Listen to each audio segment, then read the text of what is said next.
Alvin, ang sundalo. Credit to the author. 657 hanggang 63. Ang mga pangalan po na nandito ay galing sa mga name generator. Kaya kung meron man pagkakatulad sa mga pangalan ng totoong tao o lugar, ito ay tunay na hindi sinasadya. Kasunod nito, isang nasa katanghaliang gulang na babae at isang binata na may berda na damit ang naglakad sa audience hall ng may malalaking hakbang. Halika, kilalanin mo si Elder Kong. Ang patriarch ng Zhang clan ay tumingin sa kanyang asawa at anak at nagsalita sa mahinang boses. Sa kasalukuyan, ang mga taong pumasok ay tiyak na asawa ng Zhang clan patriarch at ang second young master, si Roland. Kuya Kong. Pareho silang natigilan nang marinig ang Zhang clan patriarch.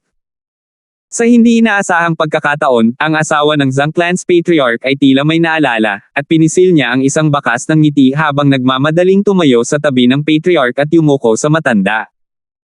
Pagbati Kuya Kong. Malinaw, narinig niya ang tungkol sa matandang ito ng Flare clan. Kuya Kong. Nagmamadali ring yumuko si Roland, at may ngiti sa kanyang mukha.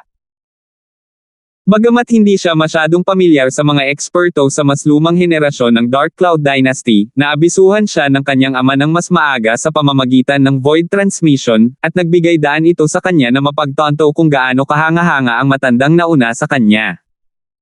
Ngunit hindi nagtagal, natigil ang mga ngiti ng tatlong miyembro ng Zhang clan. Kasabay ng malamig na ungol ni Elder Kong, agad siyang umatake. Whoosh! Sa pagtaas ng kanyang kamay, isang nakakondense na origin energy palm print ang sumipol para itatak ang sarili sa kinaroroonan ng dantian ng babae. Agad na nagpakawala ng miserable at matinis na sigaw ang babae, sa kanya hinawakan ang kanyang dantian habang nakayuko ang katawan at nanginginig.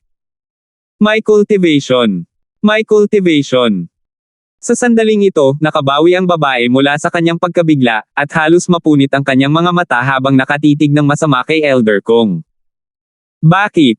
Bakit? Alam na alam niya kung sino ang matandang nauna sa kanya. Siya ay walang iba kundi isang langgam sa harap ng matanda. Kuya Kong, ikaw. Bakit?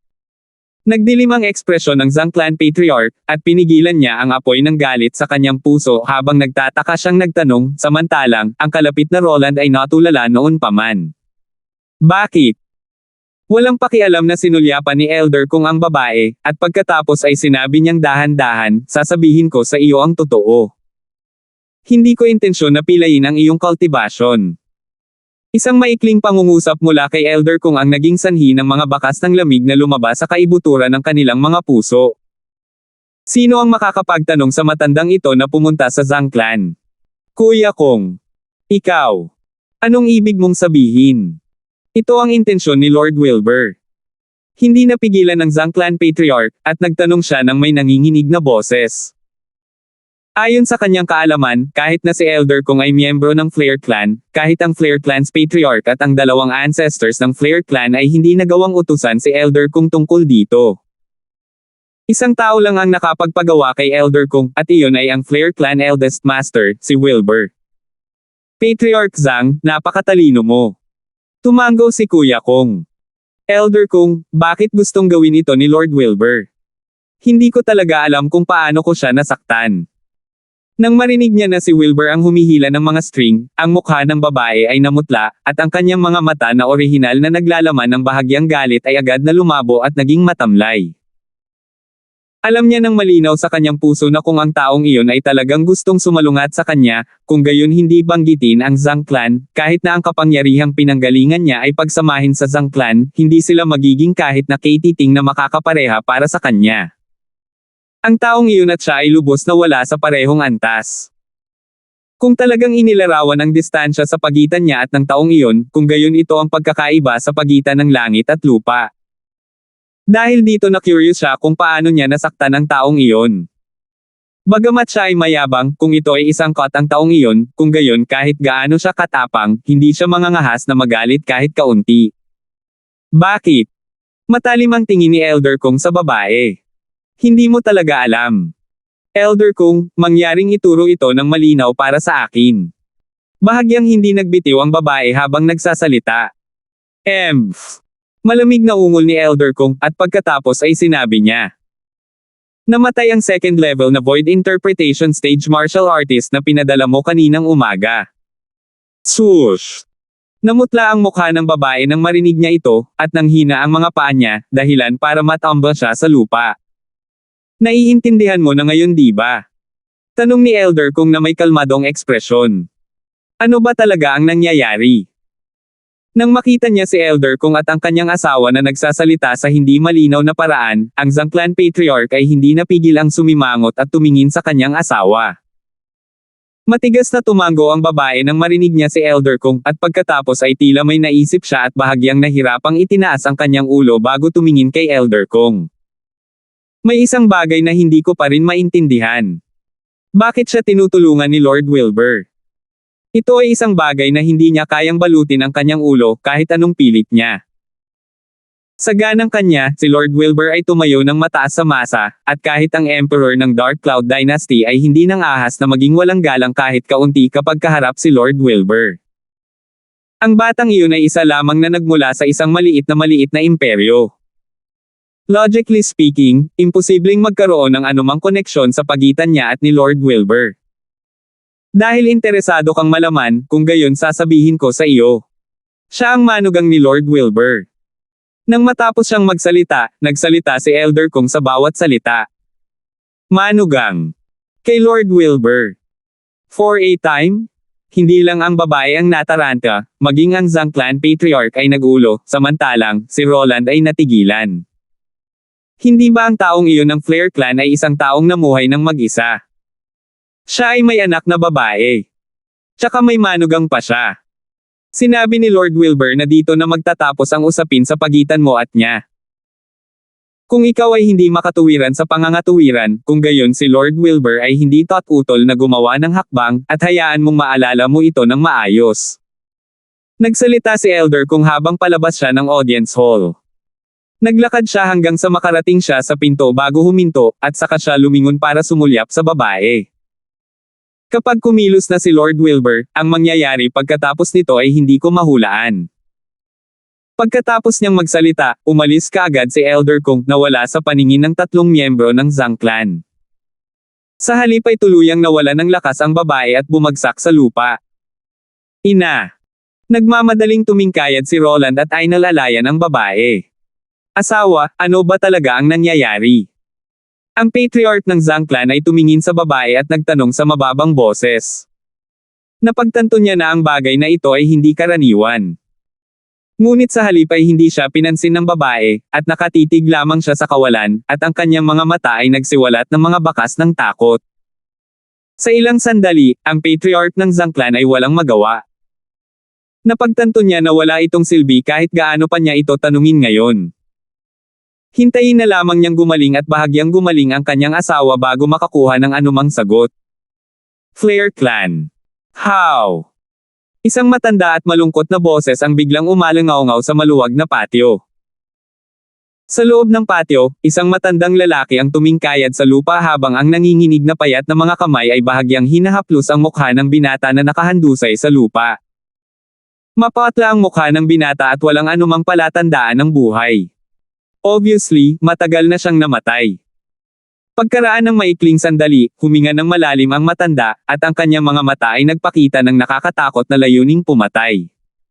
Kahit sino pa yan. Since you dare kill my apo, I'll punited you. Ang mga direktang inapo ng Flare Clan ay nahahati sa maraming linya. Ang kanyang linya ay ipinasa sa kanyang apo, ang nag-iisang anak na lalaki. Ngayon, patay na ang apo niya at ang ibig sabihin ay mamamatay na ang linya niya. Paanong hindi siya magagalit? Magsalita ka. Sinong may gawa nito? Sa wakas, tumayo ang matanda at tumingin sa dalawang alagad ng Flare Clan na nagbuhat sa bangkay ng kanyang apo at nagtanong sa mahinang boses. Iyon ang apo ni Senior Suzy. Ang dalawang alagad ng Flare Clan ay hindi naglakas loob at nagmamadaling nagsalita. Nang marinig ng matanda ang sinabi ng dalawang alagad ng Flare Clan na ito, ang kanyang mukha ay namutla, at ang kanyang katawan ay hindi maiwasang manginig ng husto.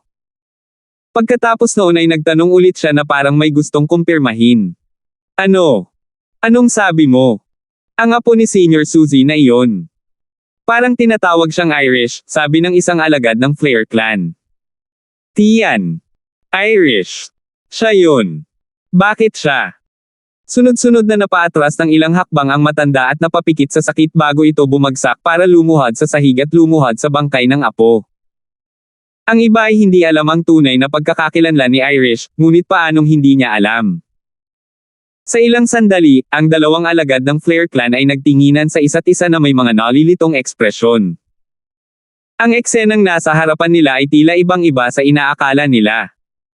Sa kanilang imahinasyon, ang matanda ay dapat na magalit ng labis na ang kanyang buhok ay tila tumindig, at pagkatapos ay hahanapin niya ang gulo sa mamamatay tao at papatayin pa ang mamamatay tao upang maghayganti para sa kanyang nag-iisang apo. Ngunit ngayon, ang matanda ay hindi kumilos sa ganoong paraan. Bukod dito, tila bahagyang sumuko siya sa kawalan ng pag-asa. Kayong dalawa, umalis na kayo. Sa wakas, biglang tumunog ang boses ng matanda, at naglalaman ito ng bahagyang hiya at galit na naghalo sa loob, na nakakatakot sa dalawang alagad ng Flair clan hanggang sa mabilis silang umalis. Ano bang problema ngayon ni Third Elder? Hindi naman siya magkakasakit, diba? Hindi ito katulad niya. Oo, ang ikatlong Elder ay palaging labis na nagmamahal kay Hogan. Logically speaking, dahil si Hogan ay pinatay ngayon, siya ay dapat na direktang tumungo upang maghayganti. Ngunit ngayon, tila wala siyang balak gawin ito. Pagkaalis ng dalawang Flair clan disciples, nag-usap sila sa mahinang boses at nakaramdam ng matinding pagkalito. How? Sa looban, tiningnan ng matanda ang bangkay sa harap niya at may ekspresyon ng dalamhati at galit. Walang silbi si Lolo at hindi kayang maghayganti para sa iyo. Pero kahit anong mangyari, hahanapin ka ni Lolo ng hustisya. Pagkatapos niyang magsalita, tumayo ang matanda at lumabas ng bakuran. Pagkaraan ng maikling sandali, ang matanda ay nagtungo sa buong lupain sa loob ng Flair clan estate kung saan ang panganay na guro ng Flair clan, si Wilbur, ay naninirahan. Sa loob ng estate na ito, si Alvin ay walang ginagawang pakikipag-chat kina Wilbur at Irish. Kasalukuyan, ang mood ni Irish ay ganap na gumaan, at ito ay naging dahilan upang si Alvin ay hindi napigilan na makahinga ng maluwag. Kumatok! Kumatok! Biglang umalangaw-ngaw ang tunog ng pagkatok ng pinto. Kasabay ng pagbukas ni Lola Suzy ng pinto, ang tunog ng mabilis na mga yabag ay nagmula sa malayo at pumasok sa mga tainga ni Alvin na nakaupo sa loob ng audience hall. Ang taong ito ay dumating na may masamang intensyon. Sa pamamagitan lamang ng pakikinig sa mga yapek, naramdaman ni Alvin na may mali. Siguro kung si Third Elder ba iyon o ang mga miyembro ng Yale clan. Napaisip si Alvin sa kanyang puso habang hinuhulaan niya. Ang ngiti sa mukha ni Wilbur ay pinigilan din, at ang kanyang mga mata ay naglalabas ng mga hibla ng maliwanag na ilaw. Samantala, napansin ni Wilbur na ang kapaligiran ay off din. Eldest Master. Naghahanap ng audience si Bert Ing. Malinaw na pumasok sa audience hall ang isang matanda at malambing na boses. Third Elder. Talagang bihirang bisita. Tumayo si Wilbur at agad na nawala sa harap ng mga mata nina Alvin at Irish, at nang muli siyang nagpakita, nasa entrance na siya ng audience hall. Ang bilis. Ang mga mag-aaral ni Alvin ay hindi maiwasang maghigpit. Kasabay nito, sa ilalim ng kanyang pagkamausisa, ang espiritual na lakas ni Alvin ay tahimik na nagunat upang walisin patungo kay Wilbur. Gusto niyang makita ang eksaktong cultivation ni Wilbur. Sa ilang sandali, napansin ni Alvin na ang kanyang espiritual na lakas ay hindi pa lumalapit kay Wilbur bago naglaho sa hangin. Para bang ang kanyang espiritual na lakas ay isang bato na lumubog sa karagatan. Sa aking kasalukuyang espiritual na lakas, talagang hindi ko makita ang pagtatanim ni Uncle Flair. Sa loob ng ilang sandali, napabuntong hininga si Alvin sa kanyang puso. Dalawa lang ang posibilidad kung bakit hindi ma-detect ng spiritual force ko ang cultivation ni Uncle Flair. 658. Ang unang dahilan ay ang cultivation ni Uncle Flair ay wala na sa void interpretation stage, at malaki ang posibilidad na nakalusot na siya sa void transformation stage. Ang pangalawang posibilidad ay ang Uncle Flair ay isa pa ring void interpretation stage na martial artist, ngunit naiintindihan na niya ang advanced concept. Ano man iyon, sapat na ang lakas ni Wilbur Flair upang magdulot ng pagkabigla kay Alvin. Gaya ng inaasahan sa pagkakaroon na nagtataglay ng pambihirang katayuan sa Flair clan. Third Elder. Malungkot ang ekspresyon ni Irish, at nagmamadali siyang sumunod, samantalang, natural na sumunod si Alvin sa likod niya. Pagkaraan ng maikling sandali, sumunod sina Alvin at Irish sa likod ni Wilbur upang dahan-daang lumabas ng audience hall. Sa labas ng audience hall ay nakatayo ang isang matandang lampas sa edad na 70, at sa sandaling ito, ang matandang lalaki ay nakatitig ng diretso kay Irish na may mga mata na nagliliyab at tila wala siyang ibang hinihiling kundi ang patayin kaagad si Irish. Third Elder, may kailangan ka ba? Natural na napansin ni Wilbur ang tingin ng matanda, at bahagyang lumungkot ang mukha nito habang nagtatanong. Pinakamatanda, Master. Huminga ng malalim ang matanda at inilipat ang kanyang tingin kay Wilbur, at ang puot sa kanyang mga mata ay napalitan ng walang hanggan na sorry. Ang nag-iisang apo ko ang pinatay ngayon. Sana mabigyan ako ng hustisya ni Eldest Master. Ano?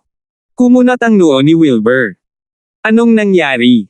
Natural na alam niya ang sitwasyon ng linya ng matanda. Maagang namatay ang anak ng matanda, at nag-iisang apo na lang ang natitira. Ngayong namatay na ang apo ng matanda, nangangahulugan din na wala na ang huling anak at mapuputol na ang linya ng matanda. Eldest Master, nakikiusap ako na bigyan mo ako ng hustisya. Ang matanda ay lumuhad sa lupa at nanalangin. Sa ilang sandali, mas lalong lumalim ang pagsimangot sa mukha ni Wilbur. Nang makita niya ang eksenang ito, hindi nang ahas si Alvin na mag-alinlangan at nagmamadaling nagpadala ng voice transmission para sabihin kay Wilbur ang lahat ng nangyari kanina. Talagang nag-aalala siya na papayag si Wilbur na bigyan ng hustisya ang matanda. Sa ganoong paraan, kahit na si Irish ay anak ni Wilbur, si Wilbur ay kailangang gumawa ng ilang bagay upang patahimikin ang matanda, at iyon ay isang bagay na hindi gustong makita ni Alvin.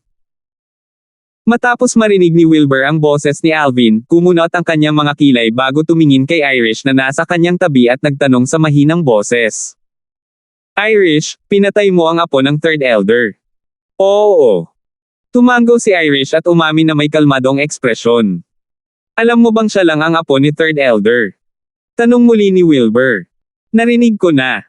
Tumango si Irish. Kung gayon bakit walang awa kang hamampes? Tanong muli ni Wilbur. Samantala, kahit ang matandang nakaluhod sa lupa ay hindi napigil ang itaas ang ulo para tingnan si Irish. Siya. Malinaw na alam ni Irish sa kanyang puso na kung hindi niya ito ipapaliwanag ngayon, tiyak na magdudulot ito ng mahirap na posisyon sa kanyang ama. Kaya naman, pagkatapos niyang huminga ng malalim, prangka siyang nagsalita. Si Hogan ay gumawa ng 2 bastos na pananalita tungkol sa akin at ininsulto ako, at si Kuya Alvin ang tumayo para sa akin. Pagkatapos noon, siya mismo ay natakot kay Kuya Alvin, kaya nagpadala siya ng voice transmission para banta ako. Sabi niya, kung hindi ko siya sasamahan buong gabi ngayong gabi, hindi lang si Kuya Alvin ang mamamatay, ako rin. Nang matapos siyang magsalita, bahagyang lumalamig ang boses ni Irish. Kaya karapat-dapat siyang mamatay. Tiningnan ni Irish ang matandang lalaki na lumuhad sa lupa at nagsalita ng walang kaunting pag-aalinlangan, samantalang, ang ekspresyon ng matanda ay ganap na namutla nang marinig niya ang huling pangungusap na sinabi ni Irish. Hindi niya akalain na may ganoong dahilan sa likod nito. Third Elder, narinig mo ba ito ng malinaw? Sa halos sa sandaling natapos na magsalita si Irish, ang mukha ni Wilbur ay tila natatakpan ng isang layer ng yelo, at nagsalita siya sa mababa at malalim na boses. If I was present at that time, I'm afraid I would not hold back. My daughter has had a rough life, yet in the end, insulto talaga siya ng ganito ng apo mo. Do you think your apo deserved death? Nang marinig ito ng matanda, ang kanyang ekspresyon ay sobrang putla.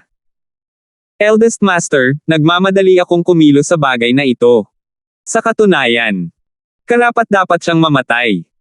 Nang matapos siyang magsalita, tumayo ang matanda, at pagkatapos ay nagpaalam siya kay Wilbur bago malungkot na umalis. Alvin, maupo at samahan si Irish sa likurang patio.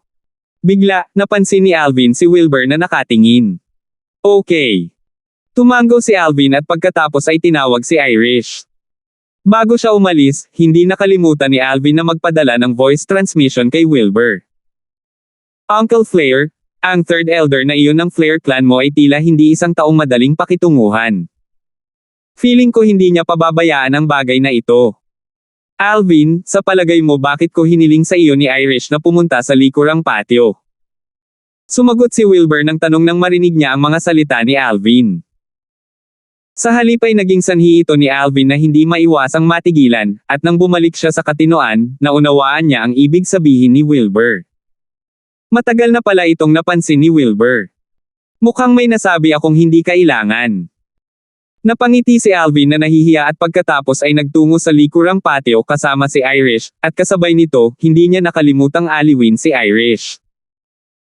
Irish, hindi mo kailangang bigyang pansin ang mga salitang binitawan ng mga kasama na mas masahol pa sa mga hayop. Kuya Alvin, ayos lang ako. Pinisil ni Irish ang isang bakas ng ngiti nang marinig niya ang pang-aaliw ni Alvin. Sa labas ng ari-arian ni Wilbur. Pagkaalis ng ikatlong elder ng Flair clan, si Bert Ing, ang kanyang mga mata ay napuno ng nakakatakot na ningning. Wilbur, dapat hindi malaman ng iyong anak na babae ang kanyang kapanganakan, tama ba? Kapag nahukay ko na ang patunay na nilipol ng aming Flair clan ang Long clan sa lahat ng mga taon na ang nakalipas, tutulungan kitang sabihin sa kanya ang katotohanan mula sa mga nakaraang taon. Ha. Nang mag-isip siya hanggang dito, si Bert Ing ay may mabangis na ekspresyon sa kanyang mukha na para siyang sinapian ng demonyo. Malinaw niyang alam sa kanyang puso na halos imposible para sa kanya na patayin si Irish at maghayganti para sa kanyang apo. Sa pagkakaroon ni Wilbur sa tabi ni Irish, imposibleng magtagumpay siya sa buong buhay niya. Kaya pumili siya ng ibang paraan para makaganti kay Irish.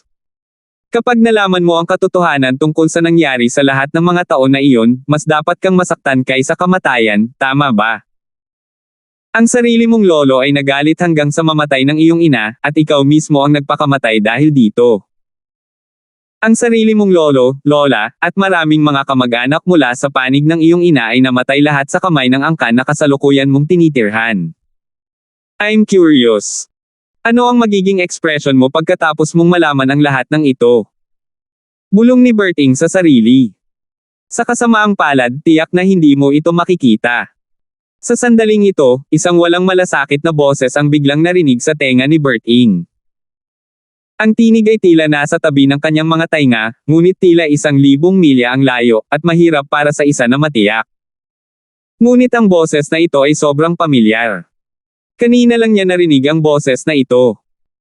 Sa susunod na sandali, naramdaman ni Bert Ing ang panganib na bumalot sa kanyang puso, at naging sanhi ito ng halos pagka-suffocate niya.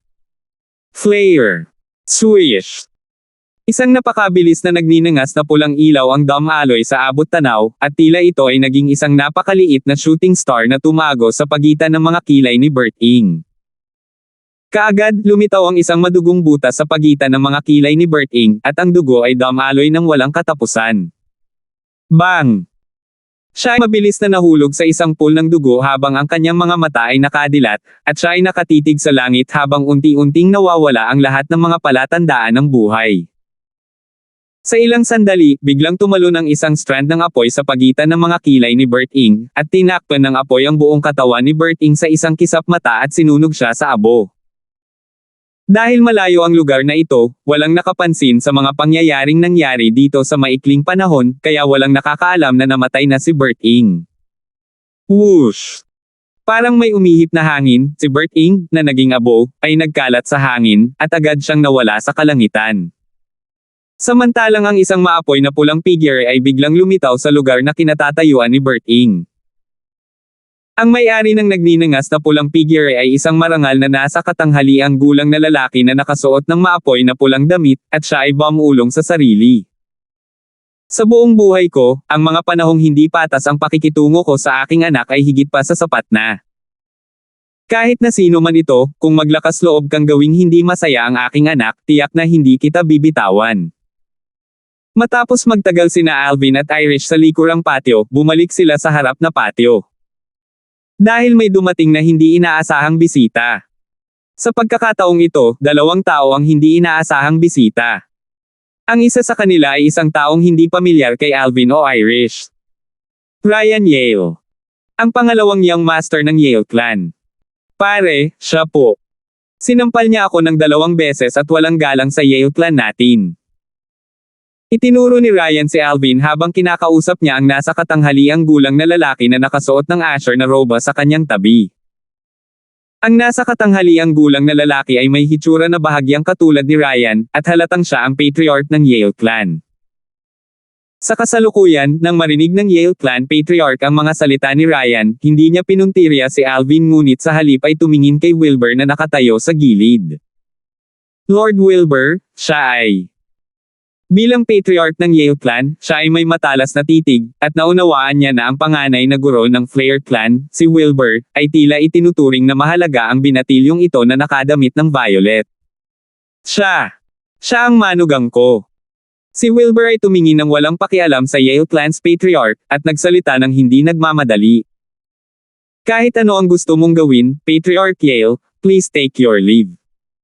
Mangang. Ang patriarch ng Yale clan ay natulala, at si Ryan ay nagulat din. Manugang. Paano magkakaroon ng manugang ang taong ito ng Flair clan? Hindi ba't wala siyang anak? Lord Wilbur, maaari ko bang itanong kung nasaan ang iyong anak? Huminga ng malalim ang Yale clan patriarch at hindi napigil ang magtanong.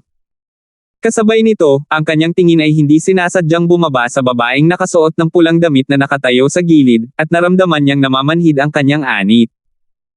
Malinaw niyang nalaman ang hidwaan sa pagitan ng kanyang anak at nitong pares ng binata at dalaga kanina. Siyempre, limitado ang nalaman niya sa kanyang anak. Ayon sa kanyang anak, ang dalagang ito na nakasuot ng pulang-pula na ininsulto niya bilang isang hamak na lingkod ay isa lamang hamak na lingkod. Ngunit ngayon, isang masamang premonition ang lumitaw sa kanyang puso. Kahit anong tingin nito sa kanya, ang babaeng nauna sa kanya na nakasuot ng pulang damit ay hindi niya pakiramdam bilang isang katulong na babae, at siya ay higit na parang isang matandang binibining-binibini. Patriarch Yale, nanlabo na ba ang iyong paningin? Hindi ba nakatayo ang aking anak sa tabi ng aking manugang? Nagsalita si Wilbur nang walang pakialam. Halos parang sumasabay siya sa mga salita ni Wilbur, iniunat ni Alvin ang kanyang kamay upang hawakan ang maselang kamay ni Irish at kinusot ang kanyang mga mata habang nakatingin sa mag-ama na pares ng Yale clan. Lalo na si Ryan, sinadya ni Alvin na sumulyap ng malalim sa kanya. Alam ni Alvin na si Ryan ay malapit ng tamaan ng kasawian. Ang kasalukuyang ekspresyon ni Ryan ay kasing hindi magandang tingnan, at ang kanyang katawan ay nanginginig pa sa takot. Anak siya ni Lord Wilbur. Dam Hogan. Di ba sabi mo servant girl lang siya? Ngayon, may puso pa si Ryan na hagupitin ang bangkay ni Hogan. Ang pagtrap sa isang tao ay hindi ginawa ng ganito, tama ba? Bastos. Sa sandaling ito, ang patriarch ng Yale clan na nakabawi mula sa kanyang pagtataka ay nagtaas ng kanyang kamay at sinampal si Ryan, tinamaan si Ryan hanggang sa puntong siya ay nahihilo at ang kanyang ulo ay umikot. Nagdulot ito ng pamamaga ng isang bahagi ng mukha ni Ryan na orihinal na nakarecover mula sa nakakagamot na mga gamot na ininom niya. 659. Ama. Si Ryan ay natarante, ganap na nataranta. Hindi ba't dumating ang kanyang ama para ipagtanggol siya? Bastard, mukha ka pang tumawag sa akin. Wala akong anak na katulad mo. Ang patriarch ng Yale clan ay may galit na galit, at sa pagtaas ng kanyang kamay, muli niyang sinampal si Ryan, tinamaan si Ryan hanggang sa ang kanyang mukha ay naging parang ulo ng baboy. Pero kahit ganoon, wala pa rin siyang pansin para tumigil. Sampal. Sampal. Sampal. Sampal. Sampal. Maraming sampal ang ginawa sa kanya, at ang mukha ni Ryan ay halos matamaan ng kanyang ama. Ang eksenang ito ay hindi inaasahan kay Alvin, ngunit sa isang mabilis na pag-iisip, hindi niya maiwasang mapabuntong hininga sa kanyang puso. As expected of a clan's patriarch, he really has resolution. Parang tinuturuan niya ng leksyon ang anak niya, but he's actually protecting him. Napakadali para kay Alvin na hulaan ang mga intensyon ng Yale clan patriarch. Ngayon, ang patriarch ng Yale clan ay nasa ilalim ng pamumuno ni Ryan upang tuligsain ang mga krimen ni Irish, at natural niyang nilayo na harapin si Irish. Ngunit pagkatapos niyang malaman ang tungkol sa tunay na pagkakakilanlan ni Irish, ang Yale clan's patriarch ay tiyak na hindi nang ahas na mag-isip pa na maghayganti pa. Ang ama ni Irish ay si Wilbur. Si Wilbur ay ang matandang master ng Flare Clan na nagtataglay ng napakataas na cultivation, at sa mga sabi-sabi, nalampasan na niya ang dalawang ninuno ng Flare Clan at halos nagtataglay ng katulad na lakas bilang pinakamalakas na tao sa Imperial Family ng Dark Cloud Dynasty. Paano ang kanyang Yale Clan ay maglakas loob na saktan ang pagkakaroon ng ganito? Sampal. Sa pagtaas ng kanyang kamay, pinatay ng Yale Clan Patriarch si Ryan sa pamamagitan ng isang sampal bago tumingin ng magalang at magalang kay Wilbur habang ibinababa niya ang kanyang ulo. Panginoon Wilbur, hindi ko naturuan ng mabuti ang aking anak at naging dahilan upang masaktan ng aking anak na hindi karapat-dapat ang iyong anak at manugang. Sana ay maparusahan ako ni Lord Wilbur sa aking mga pagkakamali. Ang Yale Clan Patriarch ay nagsalita ng labis na mapagpakumbaba. Para naman kay Wilbur, siya ay may kalmadong ekspresyon mula sa simula hanggang sa huli, at parang ang nangyari noon ay ganap na walang kaugnayan sa kanya. Patriarch Yale. Sa wakas, nagsalita si Wilbur nang walang pakialam. Dahil tinuruan mo na ng leksyon ang iyong anak, tapos na ang bagay na ito. Sana ay hindi na mangyari ang katulad na pangyayari sa pangalawang pagkakataon. Oo. Oo. Salamat, Lord Wilbur. Gumaan ang pakiramdam ng Yale Clan Patriarch habang nagsasalita siya ng magalang. Kasunod nito, nagpaalam siya kay Wilbur bago binuhat ang nahimatay na si Ryan at nagmamadaling umalis sa estate na tinitirhan ni Wilbur at ang Flare Clan. Sa buong daan, habang tinitingnan niya ang laman na nahati sa mukha ng kanyang hinimatay na anak, ang kanyang puso ay tumutulo ng dugo. Bagaman sa likas na talento, ang kanyang pangalawang anak ay mas mababa kaysa sa kanyang panganay, siya ay kanyang anak kahit na ano, pagkatapos ng lahat. Ngayong si Ryan ay nabugbog niya sa ganoong kalagayan, isang kasinungalingan kung sasabihin niyang hindi sumasakit ang kanyang puso. Siyang, huwag mong sisihin si tatay sa pagiging walang awa. Kung hindi ko ginamit ang panlilinlang na ito ng pananakit sa iyo para makuha ang kapatawaran ni Wilbur sa takdang panahon ngayon, hindi alam kung kaya mong panatilihin ang iyong buhay. Bumantong hininga ang Yale Clan Patriarch.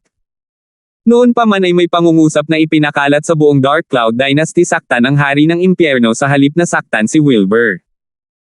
Kung gaano kaitikot si Wilbur ay makikita mula rito. Pagkaalis ng mag-amang Yale Clan, muling bumalik sa kapayapaan ang maluwang na estate. May isa pang 10 araw ng oras.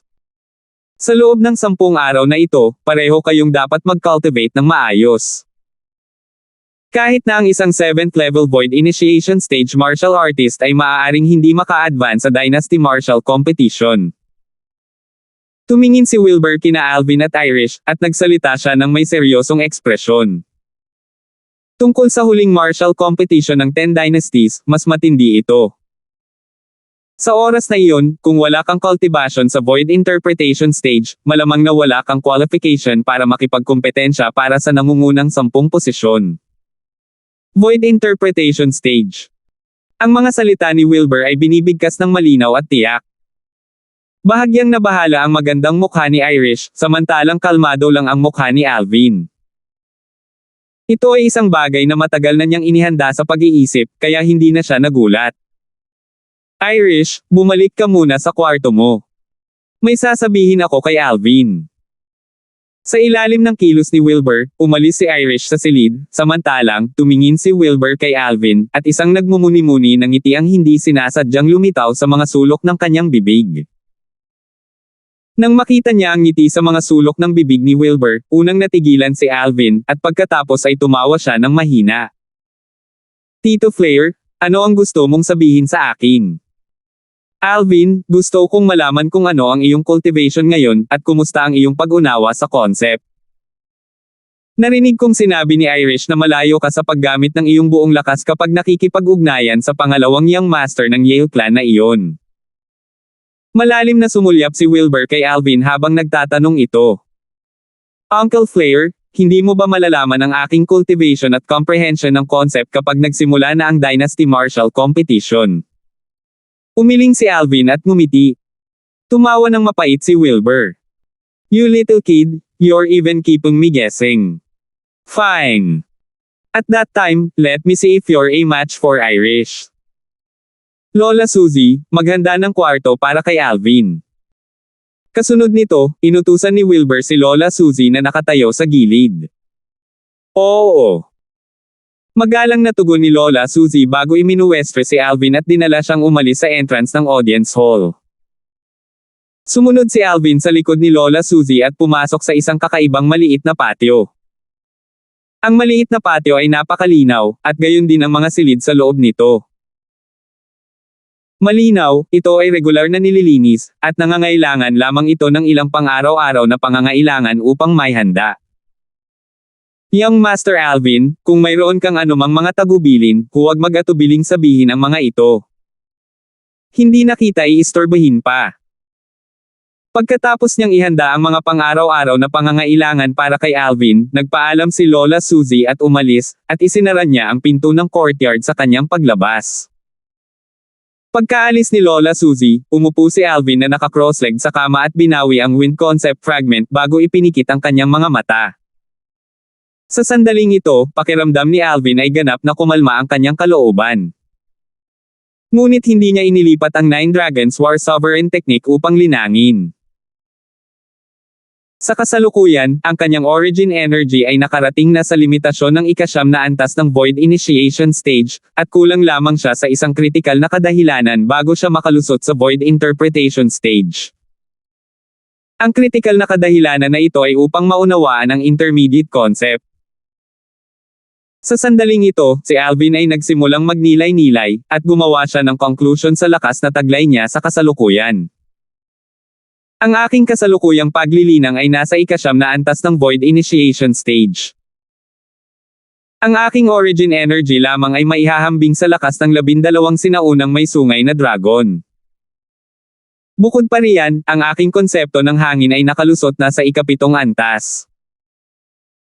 Kahit na ang aking ika-7 antas na konsepto ng hangin ay nasa elementarya pa lamang, sapat na ito upang ihambing sa lakas ng 7 sinaunang sungay. Bukod dyan, dahil sa kawalan ng concept fragment na tutulong sa aking pangunawa, ang pag-unlad ng lightning concept ko ay mas mababa kaysa sa wind concept ko. Tungkol naman sa earth concept, kahit nataglay ko ang ika-7 level advanced concept fragment na naiwan ng earth puppet sa Sword Monarch's treasure, ngunit sa kasalukuyan ay inilalagay ko ang aking buong puso at konsepto sa hangin. Upang maunawaan ito. Nang mag-isip siya hanggang dito, hindi napigilan ni Alvin na mapabuntong hininga sa kanyang puso.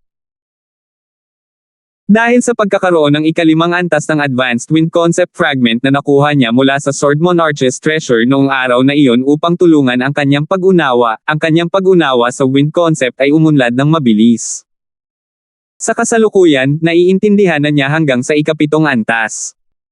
Sa tulong ng concept fragment, ang pag-unawa sa elementary concept ay naging napakasimple. May pakiramdam ako na marahil ay mauunawaan ko ang ika-8 antas ng wind concept bago ang Dynasty Martial Competition. Napaisip si Alvin sa kanyang sarili. Tungkol sa 2 pang uri ng konsepto. Ang konsepto ng kidlat hanggang sa ika-3 antas lamang ang naintindihan ko. Ang konsepto ng daigdig ay ang huling konseptong naintindihan ko, at ito ay nasa unang antas lamang. Mabuti ang Earth concept dahil mayroon akong tulong ng ika-7 antas ng advanced na concept fragment na gagamitin sa hinaharap, at ang pagsulong nito ay tiyak na magiging napakabilis. Nang maisip niya ang lightning concept, bahagyang nawala ng magawa si Alvin. Ngunit, ang pagkakaroon ng isang bagay ay mas mabuti kaysa sa wala. Ang third level lightning concept ay may kakayahang pataasin ang aking lakas sa pamamagitan ng lakas ng 3 sinaunang may sungay na dragon sa anumang bilis. Sa ilang sandali, nakaramdam ng kagaanan si Alvin. Sa kasamaang palad, wala akong lightning concept fragment sa aking pag-aari. Kung hindi, ang aking pagsulong sa lightning concept sa hinaharap ay tiyak na magiging napakabilis. Siyempre, ito lang ang naisip ni Alvin sa kanyang puso. Paano ang isang concept fragment ay isang bagay na makukuha niya sa pamamagitan lamang ng pag-iisip tungkol dito? Hindi sa banggitin ang anumang bagay, sa loob lamang ng teritoryo ng Dark Cloud Dynasty at ng iba't ibang dynasties sa paligid nito, maaaring walang ibang tao maliban sa kanya na nagtataglay ng concept fragment. Masyadong mahirap makuha ang mga fragment ng konsepto. Napabuntong hininga si Alvin. Nariyan din ang tatlong profundity fragment na iyon. Bukod sa concept fragment, mayroon ding tatlong profundity fragment na nasa pag-aari ni Alvin. Ang profundity fragment ay naiwan ng puting nakadamit na Sword Monarch, at sila ay ayon sa pagkakasunod-sunod ay profundity fragments ng hangin, kidlat, at espada. Ngunit, sa kasalukuyang pangunawa ni Alvin sa konsepto, lubos niyang hindi maintindihan ang tatlong profundity fragment. Magagamit lamang ang profundity fragment kapag naunawaan ni Alvin ang kanyang wind, lightning, at sword concepts upang maging isang ika-9 na antas ng advanced na konsepto. Sa kasalukuyan, ang sitwasyon ni Alvin ay hindi naiiba sa pagkakaroon ng isang bundok ng mga kayamanan, ngunit hindi niya nagamit ang isang maliit na piraso nito. Kapag nakuha niya ang awtoridad na hangukay sa bundok ng mga kayamanan ay magagamit niya ang mga kayamanan. Malinaw, hindi taglay ni Alvin ang awtoridad na ito ngayon. Tulad ng mga bagay ngayon, ganap na walang silbi para sa akin na ipagpatuloy ang paglinang ng Nine Dragons War Sovereign Technique. Ang pangunahing prioridad ngayon ay ang pag-unawa sa mas mataas na antas ng wind concept. Si Alvin ay may tiyak na antas ng persepsyon sa kanyang planong makapasok sa void interpretation stage. Inilagay niya ang kanyang isip at kaluluwa sa pag-unawa sa konsepto ng hangin. Upang maunawaan ang ika-8 antas ng konsepto ng hangin at maging ang ika-9 na antas ng konsepto ng hangin. Pagkatapos niyang maunawaan ang ika-9 na antas ng wind concept, ang pagsulong ng isang hakbang pasulong ay ang unang antas ng intermediate wind concept. Sa oras na iyon, magagawa niyang makapasok sa void interpretation stage. Sa ganitong pag-unawa, iminulat ni Alvin ang kanyang mga mata at bumaba sa kanyang kama bago lumabas ng silid, at pagkatapos ay tumayo siya sa looban at tahimik na naramdaman ang simoy ng hangin na dumampi sa kanyang mukha. Sa kanyang kamay, mahigpit niyang hinawakan ang wind concept fragment. Hangin. Kasabay nito, ang isip at kaluluwa ni Alvin ay ganap na nalubog sa kanyang pag-unawa sa wind concept. Tahimik na lumipas ang oras. Sa kalaliman ng gabi, nanatiling hindi kumikibo si Alvin. Biglang bumukas ang pinto sa maliit na patio, at pumasok ang isang payat at may edad na figure na may malalaking hakbang, isang figure ng isang matandang babae. Matapos ilagay ng matandang babae ang masarap na alak at mga masasarap na pagkain sa kanyang kamay sa mesang bato sa looban, sinulyapan niya ang binata na nakadamit ng violet na tahimik na nakatayo doon bago tumalikod at umalis, at isinara niya ang pinto sa kanyang paglabas. Lola Suzy, naglilinang pa ba si Alvin? Nakailang hakbang pa lang ang matandang babae nang may narinig siyang boses mula sa unahan. Pinakamatanda, Master. Magalang na yumuko si Lola Suzy sa taong dumating. Ang taong ito ay tiyak na si Wilbur. Tumango si Wilbur. Hindi naglilinang siyang Master Alvin, at sa halip ay nakatayo siya sa looban. Mukhang naiintindihan niya ang konsepto. Sinabi ni Lola Suzy ang lahat ng nakita niya kanina. Pag-unawa sa konsepto. Tumaas ang kilay ni Wilbur, at pagkatapos ay umakyat siya ng ilang hakbang na may interes at binuksan ang pinto sa maliit na patio na tinitirhan ni Alvin. 660. Sa looban, tahimik na nakatayo ang binata na nakadamit ng violet na parang estatwa. Talagang nakakaintindi siya ng concept.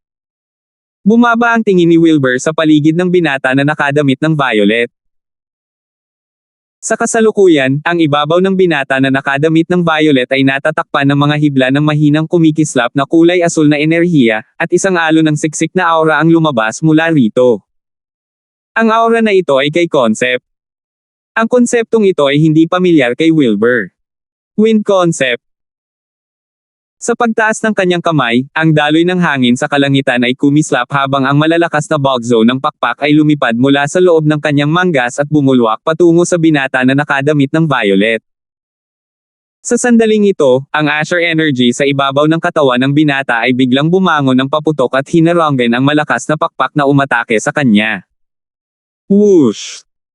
Sa kalangitan, ang enerhiya ng langit at lupa ay gumugulo sa pagsasama-sama sa 7 sinaunang may sungay na dragon sa dulo. 7th level wind concept.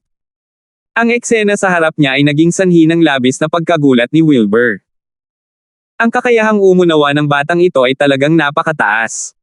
Talagang nakakagulat. Sa mga nakababatang henerasyon ng Dark Cloud Dynasty. Natatakot ako na si Irish lang ang makakalampas sa kanya sa mga tuntunin ng kakayahan sa pag-unawa. Ngunit si Irish ay isinilang na may fire spirit body at nagtataglay ng isang espesyal na kahulugan sa fire concept, at medyo hindi patas kung ikumpara siya sa kanya. Mamulong si Wilbur. Marahil, kung alam ni Wilbur na umaasa si Alvin sa isang wind concept fragment para maunawaan ang antas na ito ng wind concept sa maikling panahon, hindi siya mag-iisip ng ganito. Anak, ang swerte mo.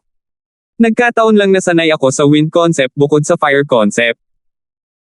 Tumayo si Wilbur, at naging seryoso ang kanyang ekspresyon. Sa sumunod na sandali, nakalahad ang kanyang mga kamay. Agad na umihip ang marahas na hangin sa loob ng maliit na patio at tumangay patungo sa binata na nakadamit ng violet. Mahigpit na hinawakan ni Alvin ang wind concept fragment sa kanyang kamay at tahimik na naiintindihan ang wind concept habang nakapikit. Sa pamamagitan ng simoy ng hangin na dumaloy sa kalangitan at kasama ng wind concept fragment, ang kanyang pangunawa sa wind concept ay bumubuti sa napakabilis na bilis. Sa una, ang lahat ay kalmado at tahimik, ngunit biglang, naramdaman ni Alvin ang simoy ng hangin na naging marahas na hangin na bumalot sa kanya. Umihip ang violet na hangin at naging dahilan upang mas maramdaman ni Alvin ang lakas ng hangin. Umaasa sa wind concept fragment, napansin ni Alvin na ang kanyang pangunawa sa wind concept ay naging mas mabilis. Pagkaraan ng hindi kilalang yugto ng panahon, unti-unting naglaho ang marahas na hangin, at nagising din si Alvin mula sa kanyang paglilinang. Samantala, napansin niyang malalim na ang gabi.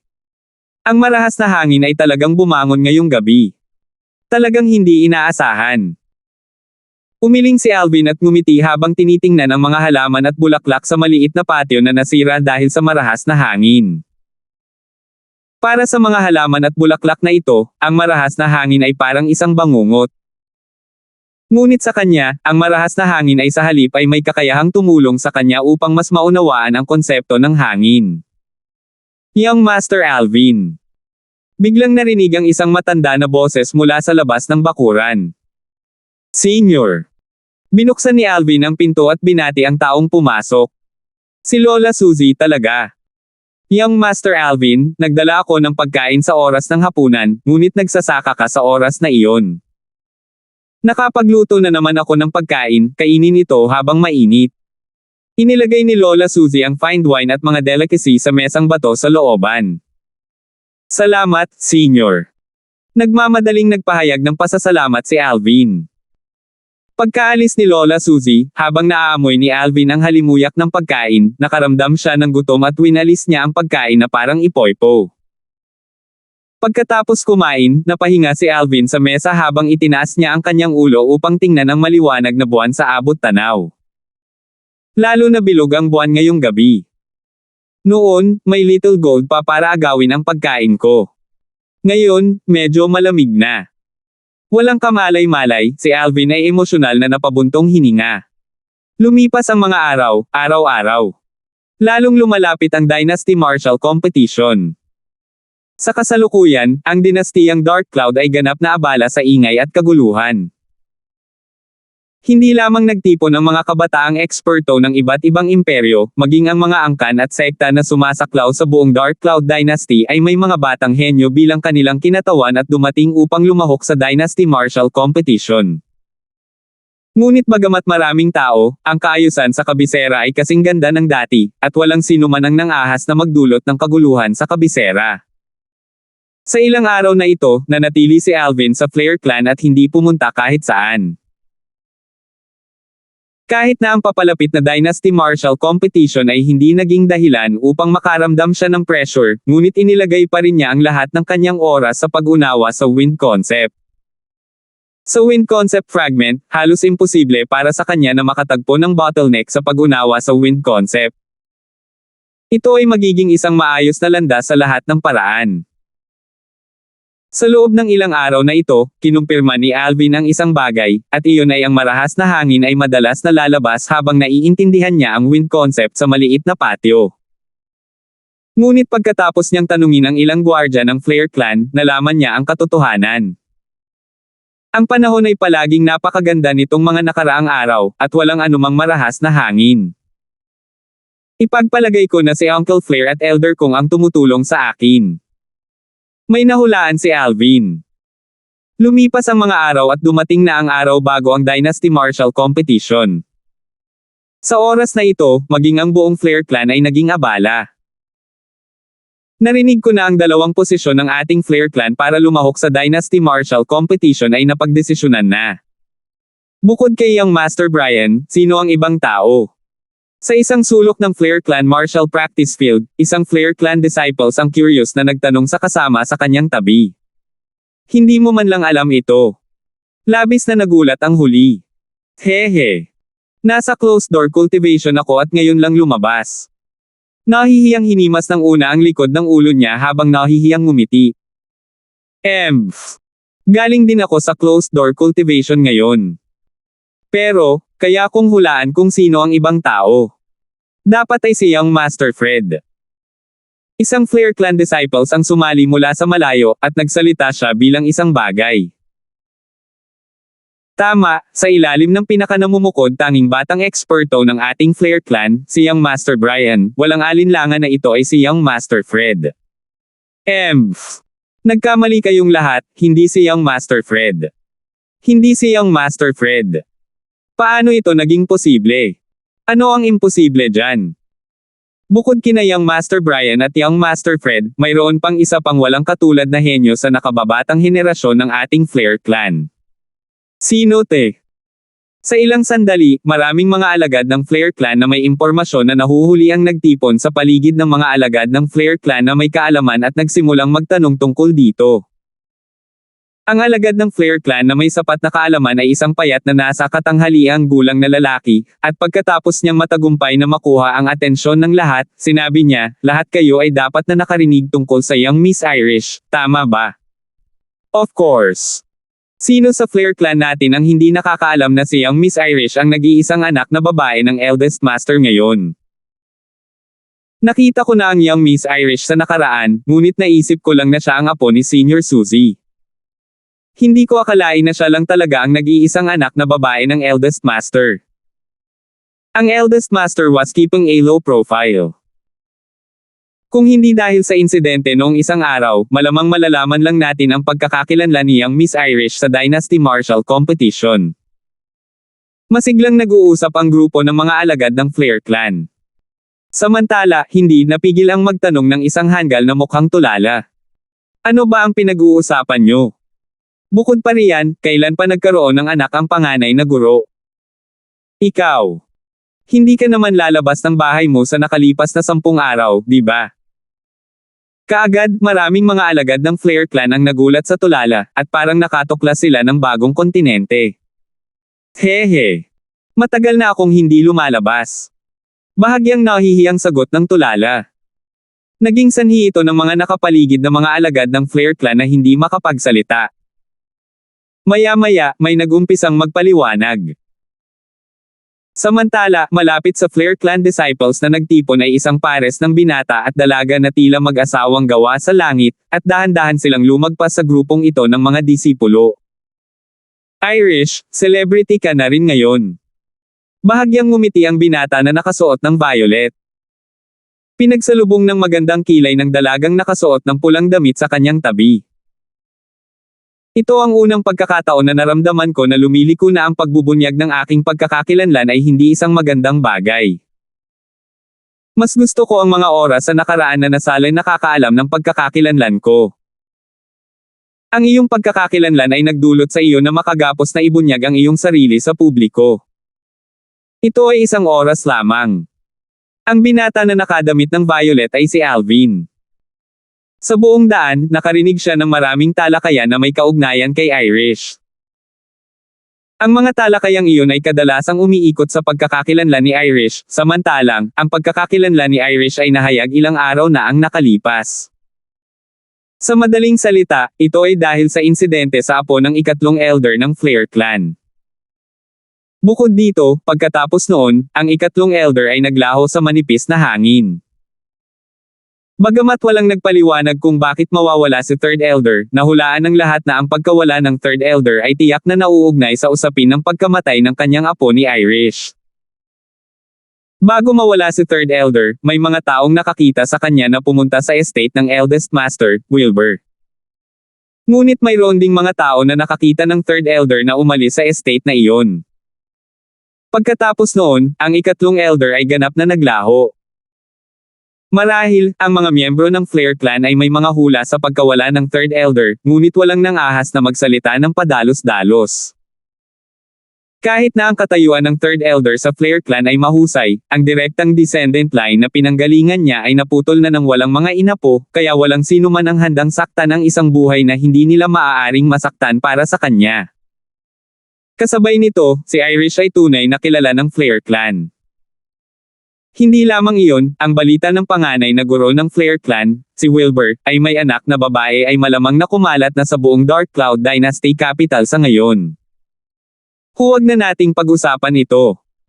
Kuya Alvin, sentimo, paano tayo mag-spar? Ang magandang mukha ni Irish ay namumulaklak ng isang ngiti na maaaring ibagsak ang mundo. Wala akong pakialam. Nagkibit balikat si Alvin, sentimo, at pagkatapos ay tumingin siya sa mataong martial practice field at kumunat ang noo. Pero medyo hindi angkop ang lugar na ito, tama ba? Mag-spar kami pagkatapos naming bumalik, sabi ni Irish. Okay. Sagot ni Alvin. Kasunod nito, sina Alvin at Irish ay naglibot sa kalahati ng martial practice field at nilayo na bumalik. Young Miss Irish. Siya si Young Miss Irish. Samantala, maraming mga alagad ng Flare Clan na may matalinong mga tingin ang nakakilala kay Irish. Ang ganda niya talaga. Kumbaga, isa ang eldest master sa pinakagwapo sa Dark Cloud Dynasty natin all those years ago. I presume na imposibleng ordinaryo lang ang babaeng pinakasalan niya. So, hindi nakakagulat na nagkaanak sila ng ganoong anak. Eksakto. Parami ng parami ang mga alagad ng Flare Clan na tumingin kay Irish. 661. Nanatiling hindi nagbabago ang ekspresyon ni Irish nang harapin ang mga tingin ng napakaraming tao, at masaya pa rin siyang nakikipag-usap kay Alvin. Sino ang batang nakadamit ng violet? Nakita ko na siya dati. Dito mismo siyam na araw ang nakalipas, sunod-sunod niyang tinalo sina Hogan at Ryan sa mga ulo ng baboy. Si Hogan ay pinatay ni Young Miss Irish pagkatapos noon. Mukhang hindi mahina ang lakas niya. Kasabay ng masiglang pag-uusap ng grupo ng mga alagad ng Flare Clan, maraming mga lalaking disipulo ang tumingin kay Alvin na may mga titig ng inggit. How they wish that the person chat cheerfully with Young Miss Irish was them. Sa sandaling ito, wala silang ibang hinangad kundi ang palitan si Alvin. Irish, mukhang napakahusay ng iyong alindog. Ngumiti si Alvin. Kuya Darfield, huwag mo akong pagtawanan. Bahagyang namula ang magandang mukha ni Irish habang nakatitig kay Alvin. Ang eksenang ito ay naging sanhi ng pagkatulala ng maraming mga alagad ng Flare Clan, at naramdaman nilang ang babaeng nakasuot ng pulang damit sa harapan nila ay parang isang celestial na dalaga na bumaba mula sa langit patungo sa mortal na mundo. Ikaw si Irish. Biglang may narinig na medyo neutral na boses mula sa malayo. Halos sabay na huminto sa paggalaw sina Alvin at Irish, at pagkatapos ay tumingin sila sa pinanggalingan ng boses. Sa di kalayuan, isang binata na nakasuot ng kulay asul na damit ang naglalakad patungo sa kanila. Sumimangot si Alvin. Naramdaman niya ang puot ng binata kay Irish. Dahan-daang lumakad ang binata hanggang sa tumayo siya sa harap ni Irish, pagkatapos ay iniskan niya si Irish na may kalmadong tingin at tahimik na ekspresyon, at tila siya ay isang piraso ng kahoy na walang alam sa mga babae. Sino ka? Tanong ni Irish na may kalmadong ekspresyon. Fred. Prangka na wika ng binata. Samantala, isang alon ng pabulong na mga talakayan ang pumasok sa mga tainga ni Alvin. Ito ay si Young Master Fred. Anong gusto niyang gawin? Mula sa mga talakayan ng grupo ng mga alagad ng Flare Clan, napagtanto ni Alvin na ang binatang ito ay nagtataglay ng isang pambihirang pagkakakilanlan sa Flare Clan. Kung hindi, paano siya tatawagan ng napakaraming tao bilang young master? May kailangan ka ba? Nang makita niyang si Fred ay hindi gumamit ng nakakarimarim na titig sa kanya, bahagyang kumalma ang tono ni Irish. Irish, gusto kitang hamanin. Maglakas loob ka bang labanan ako? Tanong ni Fred na may malalim na boses. Hamon. Kasama sina Alvin at Irish, lahat ng nakapaligid na tao ay natigilan sa sandaling marinig nila si Fred. Bakit? Kumunat ang noo ni Irish at nagtanong. Huminga ng malalim si Fred. Maaaring magrekomenda ang Flair Clan ng 2 tao para lumahok sa Dynasty Martial Competition bukas. Isa sa mga posisyon na iyon ay hawak ni Brian. Alam kong mas mababa ako sa kanya, kaya ayos lang.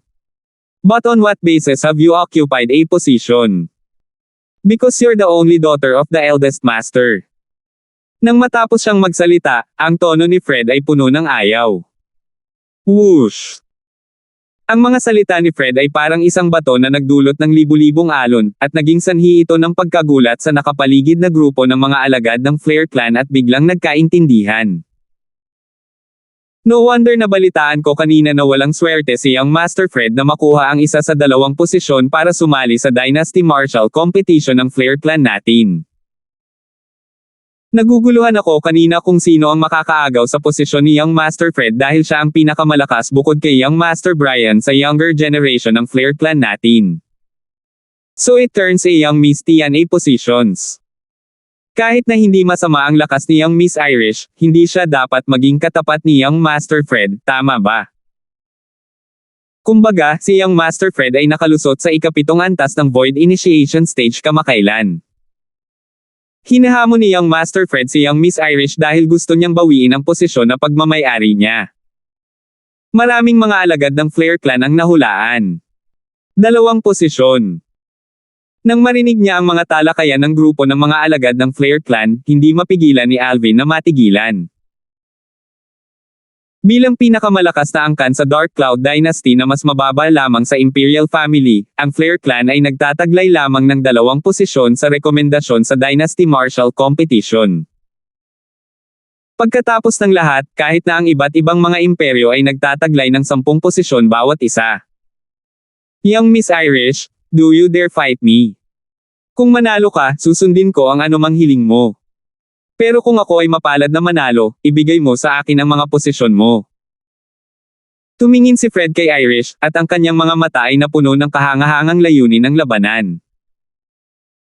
Sa kanyang mga mata, si Irish ay tila hindi isang drop-dead na napakarilag na kagandahan, ngunit sa halip ay isang ordinaryong kalaban, at hindi siya nagpipigil dahil sa magandang skinsuit ng kanyang kalaban. Ika-7 antas ng Void Initiation Stage.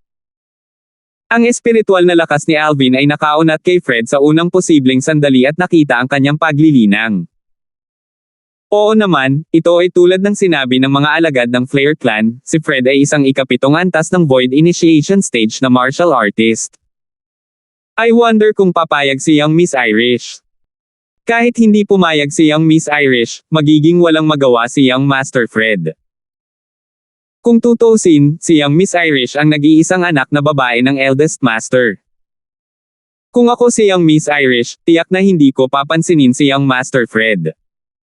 Kasabay ng masiglang pag-uusap ng grupo ng mga alagad ng Flair Clan, curious silang tumingin kay Irish. Maraming tao ang nadama na hindi papayag si Irish.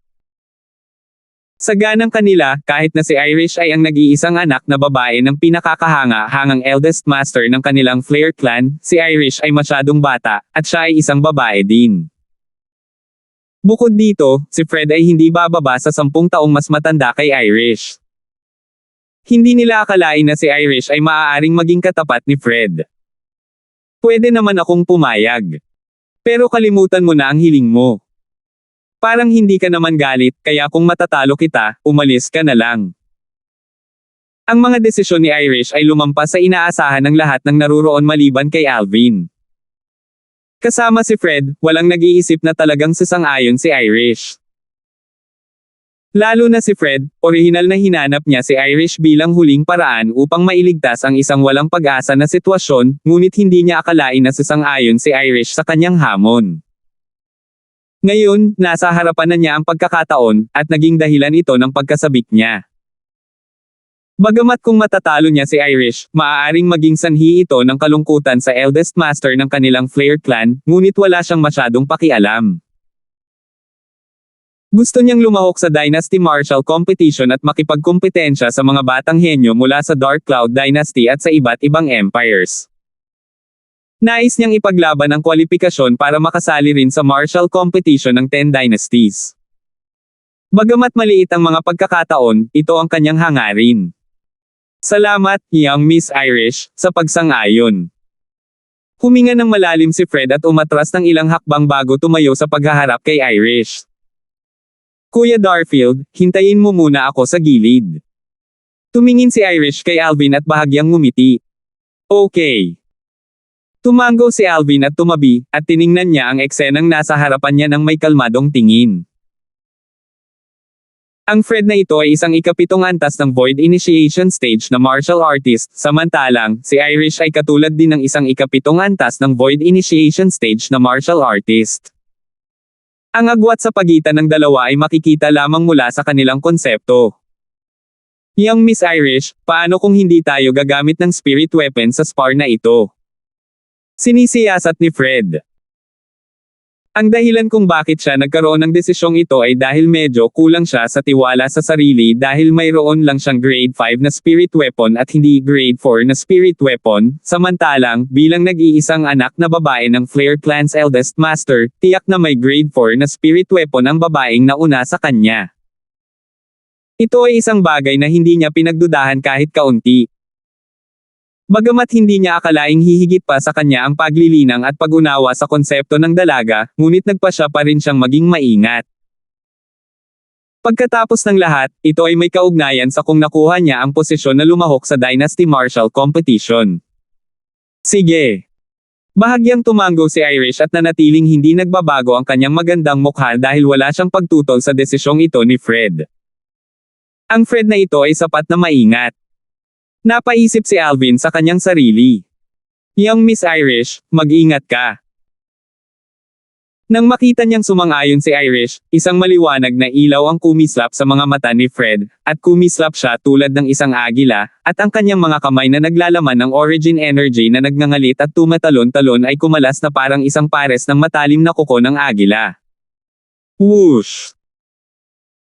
Agad, lumitaw ang 10 sinaunang may sungay na dragon silhouette sa kalangitan sa itaas ng Fred, at ang mga ito ay kumislap kasama niya upang walisin patungo sa lokasyon ni Irish na may kahangahangang paraan na bumaril sa kalangitan na parang bahaghari. Hindi lang iyon, ang mga bakas ng Asher-colored energy ay biglang bumalot sa origin energy sa mga kuko ni Fred, at nagsiwalat ito ng isang strand ng pambihirang aura. Konsepto. Konsepto ng hangin. Samantala, dumating si Fred sa malapit na Irish, at ang kanyang mga kuko ay biglang kumalas, na naging sanhi ng dalawang bakas ng kuko na nakondensed sa anyo mula sa origin energy na sumipol habang nakapulupot ng makakapal na mga blades ng hangin sa paligid nito. Whoosh! Whoosh! Whoosh! Whoosh! Whoosh! Pagkaraan ng maikling sandali, ang wind blade sa paligid ng clawprint ay agad na kumalat upang mag-spray pababa sa Irish na parang ulan ng mga bulaklak na tumatakip sa kalangitan. Ang bawat talon ng hangin ay napunit ang kalangitan at nagbunga ng isang alon ng mga tunog na tumatago sa tainga. Swoosh! Swoosh! Ang pinakamahalaga, kabilang sa mga wind blades na iyon na tumatakip sa kalangitan ay ang dalawang clawprint na nakondensed sa anyo mula sa origin energy at nagwawalis, na nagdulot kay Irish na nasa panganib. Sa sandaling ito, isa pang 6 na sinaunang horned dragon silhouette ang lumitaw sa kalangitan sa itaas ng Fred. Malinaw, naintindihan niya ang ika-6 na antas ng konsepto ng hangin. Si Fred ay nagpahayag ng isang ngiti nang makita niyang tinakpan ng kanyang mga pag-atake ang langit at ang lupa habang tumangay sila patungo kay Irish, at tila nakita na niya ang eksena ng pagkatalo ni Irish. Ang nakapalibot na pulutong ng mga alagad ng Flair Clan na nanonood ay hindi napigil ang magpawis para kay Irish. Nakakatakot na tahimik ang kapaligiran sa pinangyarihan. 6th level wind concept. Bahagyang kumaibot ang mga sulok ng bibig ni Alvin. Sa una ay bahagyang nag-aalala siya na ang pangunawa ni Fred sa wind concept ay magiging napakalakas, ngunit nang makita niyang si Fred ay naunawaan lamang ang ika-6 na antas ng wind concept, ganap niyang napahinga ang kanyang isip. Bagamat hindi niya alam kung anong antas ang fire concept ni Irish ngayon, si Irish ay isang nagmamay-ari ng fire spirit body, at ang bilis ng kanyang pag-unawa sa fire concept ay isang bagay na mahirap abutin para sa mga ordinaryong tao. Ito ay isang bagay na makumpirma niya sa pamamagitan ng mga alaala ng Rebirth Martial Emperor. Nang harapin ang mga pag-atake ni Fred na sumasakop sa langit at lupa, ang origin energy sa katawan ni Irish ay umungol at tila isang bola ng puting kulay na apoy ang bumalot sa kanya sa loob nito. Kasunod nito, ang mga hibla ng malalim na pulang-pulang enerhiya ay lumitaw sa loob ng puting kulay na apoy, na naging sanhi ng kalahati ng puting kulay na apoy ay nabahiran ng pula, at ito ay lubhang kakaiba. Boxing. Sa ilalim ng mga tingin ng lahat ng naroroon, bahagyang gumalaw ang cherry lips ni Irish habang siya ay hindi nagmamadaling nagsalita ng isang salita. Kasunod nito, nakita ng lahat si Irish na gumalaw. Sa pagtataas ng kanyang kamay, ang apoy na kalahating pula at kalahating puti ay tumama sa dugo sa kalangitan at tila nag-transform sa maraming shooting star na mabilis na kumislap. Sa loob ng ilang panahon, ang kalahati ng langit ay binalot ng mga shooting star na puti o pula. Swish! Swish! Swish! Ang mga shooting star ay napunit sa kalangitan at naging sanhi ng isang nakakatusok na tunog ng sipol na umalangaw-ngaw sa kalangitan. 662. Ang napakaraming shooting star na kumikislap ay dumaan sa abot tanaw at tila nanlaki ang kanilang mga mata habang ang bawat isa ay bumangga sa isa sa mga talim ng hangin na tumago sa buong kalangitan. Hindi lang iyon, may isa pang dalawang napakalaking shooting star na direktang kumislap upang harangin ang dalawang bakas ng kuko na pagmamay-ari ni Fred. Ang dalawang claw print na ito ni Fred ang pinakamalakas sa lahat ng kanyang pag-atake. Bang! Bang! Bang! Bang! Sa kalangitan, ang mga shooting star na nabuo sa pamamagitan ng interweaving ng origin energy at fire concept ay walang tigil na bumangga sa talim ng hangin, at sila ay bumagsak at sumabog ng magkasama. Pagkatapos nilang sumabog, tila nag-transform sila sa napakaraming nakasisilaw at nakamamanghang mga paputok. Sa lalong madaling panahon, nakita ng mga taong naruroon na pagkatapos ng mga pag-atake ni Irish ay madaling durugan ang mga pag-atake ni Fred, sila ay nag-flash out nang hindi nawawala ang kahit katiting na momentum. Sa lalong madaling panahon, ang mga shooting star na tumatakip sa langit ay lumipad patungo sa isang direksyon, at pagkatapos ay nagtagpo sila upang bumuo ng isang matalas na espada na huminto sa harap mismo ng lalamunan ni Fred. Ang matalim na espada ay lumutang doon ng ganoon, at kailangan lang nitong gumalaw ng bahagya upang maging sanhi ng pagkamatay ni Fred sa lugar. Ako. Natalo ako. Ang mukha ni Fred ay namutla nang maramdaman niya ang lamig na nagmumula sa kanyang lalamunan, at ang kanyang mga binti ay tila na puno ng tingga at nahihirapang gumalaw kahit kaunti. Sa langit sa itaas ng pulang babae na nakadamit sa di kalayuan ay May 18, parang buhay na sinaunang sungay na mga silhwete ng dragon na umiikot sa hangin at walang katapusang kamakaway. Ikapitong antas ng Void Initiation Stage. Ikawalong antas ng konsepto ng sunog. Ito ang lakas ng kalaban na kinakaharap niya ngayon. Kanina ay gusto niyang umiwas, ngunit napakalakas ng kanyang kalaban kaya wala siyang matakasan. Mula nang siya ay isinilang, ito ang unang pagkakataon na bumangon mula sa kaibuturan ng kanyang puso ang isang pakiramdam ng labis na walang kapangyarihang pagkatalo. Ang pakiramdam na pagkatalo na ito ay isang bagay na hindi niya kailanman naramdaman kahit na nakaharap niya ang pinakamalakas sa nakababatang henerasyon ng Flair Clan, si Brian. Hindi niya itinanggi na si Brian ay mas malakas kaysa sa kanya, ngunit ang edad ni Brian ay katulad ng sa kanya, at si Brian ay hindi gaanong mas malakas kaysa sa kanya. Ngunit ang babaeng nauna sa kanya na nakasuot ng pulang damit ay mas bata sa kanya ng mahigit 10 taon. Ang gayong kabataang babae ay nagtataglay ng gayong lakas na naging dahilan upang madama niya na nabuhay siya sa lahat ng mga taon na ito ng walang kabuluhan. Whoosh! Kasabay nito, ang nakapalibot na pulutong ng mga nanunood na mga alagad ng Flair Clan ay nagkaroon ng ganap na kaguluhan. Langit. Wala tayong nakikitang mga bagay, tama. Isang galaw. Tinalo ni Irish si Fred sa isang solong pa. Ang eksena sa harap nila ay talagang mahirap paniwalaan, at ang ilang mga tao ay nadama na maaaring sila ay nananaginip. Ngunit nang iunat nila ang kanilang mga kamay upang mahigpit na kurutin ang kanilang mga hita, ang sakit na nagmula sa kanilang mga hita ay sa halip ay nagsabi sa kanila na hindi sila nananaginip. Lahat ng nakita nila ay totoo. Isang kabataang babae na tila wala pang 25 taong gulang ang tinalo ang pangalawang pinakamalakas na eksperto sa nakababatang henerasyon ng kanilang Flair clan, si Fred. Tulad ng inaasahan sa anak na babae ng eldest master, namana ng young Miss Irish ang natural na talento ng eldest master. Masyadong nakakatakot. Kahit na ang eldest master ay parang mas mababa sa young Miss Irish sa ganoong edad, tama ba? Akala ko matatalo si young Miss Irish kay Fred. Pero hindi ko akalain na isang galaw lang ang ginamit ni young Miss Irish para talunin si young Master Fred. Hindi lamang si young Miss Irish ay isang 7th level void initiation stage martial artist, naintindihan pa niya ang ikawalong antas ng fire concept. Ang kanyang kakayahan sa pag-unawa ay higit na langit na lumalaban sa kanyang likas na talento. Ang nakapaligid na mga alagad ng Flair clan na nanunood ay masiglang nag-usap at hindi napigil ang mag-usap kahit na matapos ang mahabang panahon.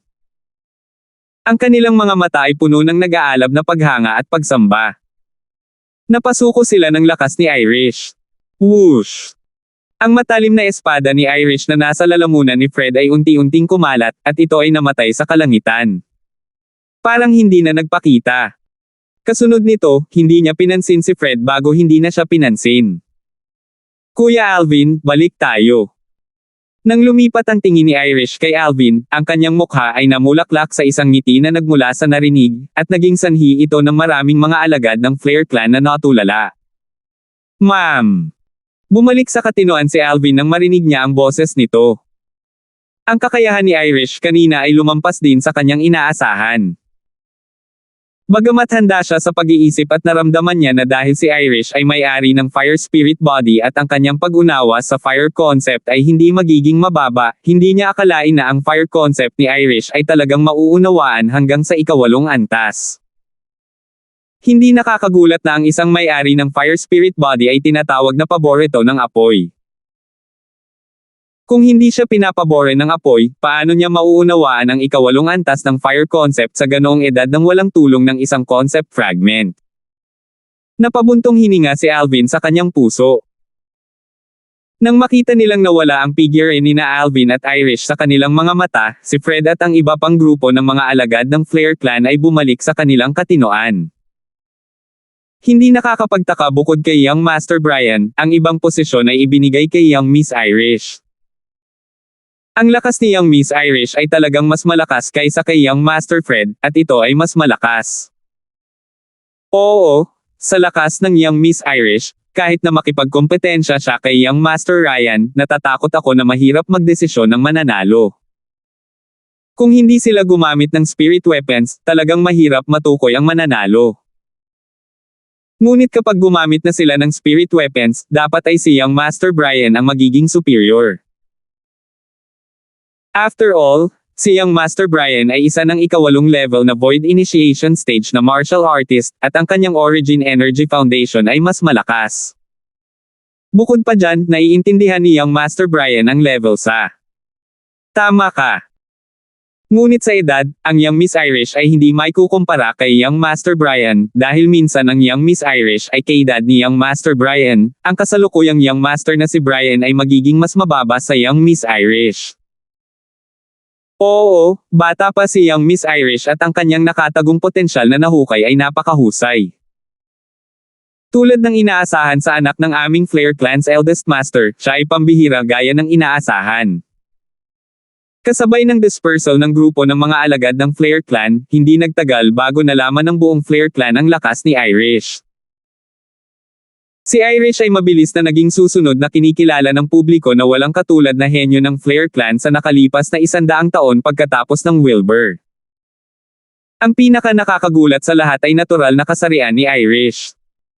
Nakakabigla ang isang babaeng nagtataglay ng ganoong likas na talento at kakayahang umunawa. Nang magkagulo ang buong Flair clan, nakabalik na sina Alvin at Irish sa pribadong ari-arian na pagmamayari ni Wilbur at tumayo sa likurang patio. Nakatayo silang dalawa na magkaharap at magkaharap. Sa loob ng kalapit na pergola, nakaupong magkaharap sina Wilbur at Elder Kong at tumingin sila kay Alvin at Irish ng may interes. Sa sandaling ito, kapag kaharap si Alvin, si Irish ay tila hindi katulad ng kung ano siya noong kaharap si Fred kanina. Hindi niya sineseryoso si Fred, ngunit ang kalapit na Alvin ay tila hindi maarok sa kanyang mga mata. Lalo na ang may kumpiyansa ng ngiti sa mukha ni Alvin, hindi niya sinasadyang naimpluwensyahan siya nito at naging sanhi ng hindi niya namamalayan na pakiramdam na si Alvin ay hindi magagapi. Huminga ng malalim si Irish at inalis ang kanyang tingin. Alam niya na kung magpapatuloy siya sa ganitong estado, matatalo siya bago magsimula ang labanan. Kuya Darfield, ingat ka. Bahagyang sumigaw si Irish at piniling umatake muna upang sakupin ang inisyatiba, at siya ay kumislap na tila nag-transform sa isang nagliliyab na apoy na tumangay patungo kay Alvin. Parang gusto niyang lumunin si Alvin. Whoosh! Sa kalangitan, 18 sinaunang may sungay na mga silhwete ng dragon ang kumislap ng may kahangahangang paraan kaysa sa pagbaril sa kalangitan na parang bahaghari. Sa sandaling umatake si Irish, ang kanyang buong origin energy and concept ay ganap na sumabog, at hindi siya nagpigil kahit kaunti. Si Alvin ay nakatayo sa lugar at hindi gumagalaw na parang bundok. Nang makita niya ang apoy na napalitan ni Irish sa kanyang harapan, ang mga hibla ng gatas na puting apoy ay sa wakas ay bumangon sa kanyang katawan, at sila mismo ang kanyang nagliliyab na origin energy. Hindi lang iyon, sa loob ng origin energy ay may mga hibla ng kulay asher na enerhiya na natatakpan ng kakaibang aura. Konsepto ng hangin. Irish, kunin mo ito. Sa sandaling matapos magsalita si Alvin, ang kanyang kanang kamay ay kumislap na parang kidlat, at tila siya ay tinulungan ng mga Diyos. Tempest Point. Ang mga tunog ng pagsipol ay tumunog habang ang condensed origin energy point force ay kumikislap mula sa dulo ng figure ni Alvin at nakapulupot ng makapal na asher na enerhiya upang harangin si Irish na sumalakay. Sampal. Kasabay ng origin energy point force na tumama kay Irish, isang alon ng magaan na ingay ang biglang tumunog. Tumigil ang figure ni Irish at ang nagliliyab na palm print na lumabas kasama niya ay agad na nabasag. Ngunit ang enerhiya sa loob ng puwersa ng origin energy point ay bahagyang naubos dahil dito. 8th level wind concept. Kasabay ng gulat na bulalas ni Irish, ang kanyang figure ay muling kumislap na parang apoy upang walisin sa gilid at bahagya na umiwas sa tempest point ni Alvin na hindi bumagal kahit kaunti. Ang origin energy point force ay nag-flash out para sa wakas ay madaling tumago sa lupa at nawala sa dulo. Whoosh! Tumayo si Alvin sa kinatatayuan, at nakatayo siya roon nang hindi gumagalaw at sa maayos na paraan. Ang pag-atake mula noon ay hindi man lang nagawang umugoy ang mga damit kay Alvin. 8 antas ng Void Initiation Stage. Habang tinitingnan niya ang 19 na sinaunang may sungay na mga silhouette ng dragon sa kalangitan sa itaas ng Alvin, bahagyang nabigla ang mukha ni Irish. Nitong mga nakaraang taon, ang kanyang pag-unlad ay isang bagay na siya mismo ay nadama na abnormal na, ngunit ang malaking bahagi ng dahilan kung bakit siya nagkaroon ng napakahusay na pag-unlad ay dahil siya ay may-ari ng Fire Spirit Body. Ngunit paano si Alvin? Si Alvin ay hindi nagtataglay ng anumang likas na katawan ng espiritu at isa lamang siyang martial artist na kasing karaniwan ng karaniwan. Kuya Darfield, ang galing mo talaga. Hindi napigilan ni Irish na mapasigaw sa gulat. Irish, gusto mo bang ituloy? Ngumiti si Alvin at tinanong niya. Hindi na kailangan. Mapait na tumawa si Irish habang umiiling. Kuya Darfield, kung sinabi mo sa akin kanina na nakalusot ka na sa ika-8 antas ng Void Initiation Stage at naintindihan mo na ang ika-8 antas ng Wind Concept, hindi na sana kita nakipag-sparring. Kung alam niya ang tungkol sa pagtatanim ni Alvin ng mas maaga, bakit niya ibibigay ang sarili para bugbugin? Ika-8 antas ng Void Initiation Stage. Hindi napigilan ni Alvin na matawa sa sarili. Mukhang hindi nakita ni Irish ang kanyang sinadyang pagtatago ng cultivation. Pagkatapos ng lahat, hindi siya isang martial artist sa ika-8 antas ng Void Initiation Stage, ngunit sa halip ay isang martial artist ng ika-9 na antas ng Void Initiation Stage. Tungkol naman sa wind concept, nakalusot siya sa ika-8 antas kahapon. Alvin, tinago mo talaga ang iyong cultivation. Samantala, si Wilbur na nakaupo sa loob ng pergola ay tumayo at dahan-daang naglakad palabas, at pagkatapos ay inis kanya si Alvin mula sa itaas hanggang sa ibaba habang ang pagkamangha ay tumatakip sa kanyang mukha. Nang makita niya ang binata na nakadamit ng violet sa kanyang harapan sa unang pagkakataon sa lahat ng mga taon na iyon, nadama niya na ang binata ay pambihira. Marahil ay totoo ang hula na iyon. Kung hindi, paano kaya naging dahilan ng kapalaran na makaharap niya si Irish? Naisip ni Wilbur sa kanyang puso. Sa sandaling ito, lalo siyang naniwala na si Alvin ang lalaking nasa hula, ang lalaking makapagliligtas sa kanyang anak na babae. 663. Ang isang tao mula sa isang maliit na Imperial Kingdom ay talagang nagtataglay ng ganoong cultivation, at ito ay higit pa sa akin mula sa lahat ng mga taon na ang nakalipas. Siya ay masasabing nasa kanyang sariling klase sa buong Dark Cloud Dynasty. Napabuntong hininga si Wilbur sa kanyang puso. Hindi nagtagal, unti-unting nagdilim ang langit at bumaba ang tabing ng gabi. Si Alvin, Irish, Wilbur, Elder Kung, at Lola Suzy ay magkasamang nakaupo sa paligid ng isang mesang nababalutan ng masarap na alak at mga masasarap na pagkain ng gabing iyon, at lahat ng ito ay inihanda ni Lola Suzy. Umupo silang lahat at nagsimulang kumain, at paminsan-minsan ay nag-uusap sila ng walang ginagawa. Bukas na ang Dynasty Martial Competition. Sa lakas ni Alvin, ang pagiging tanyag sa martial competition para makuha ang kwalipikasyon para lumahok sa Martial Competition of the 10 Dynasties ay hindi mahirap. Ngunit kung gusto mong makakuha ng outstanding result sa Martial Competition of the 10 Dynasties, dapat umusad ang iyong cultivation. Tumingin si Wilbur kay Alvin at dahan-daang nagsalita. Tumango si Alvin dahil handa na siya tungkol dito noon pa man. Sa di nagtagal, may naalala si Alvin at hindi niya maiwasang magtanong. Uncle Flare, narinig ko ngayon na ang Flare Clan ay nagtataglay lamang ng 2 posisyon sa rekomendasyon para sa Dynasty Martial Competition. Oo. Tumango si Wilbur. Bakit ganyan? Nagtataka si Alvin habang nagtatanong. Kahit ang iba't ibang imperyo ay nagtataglay ng 10 posisyon bawat isa.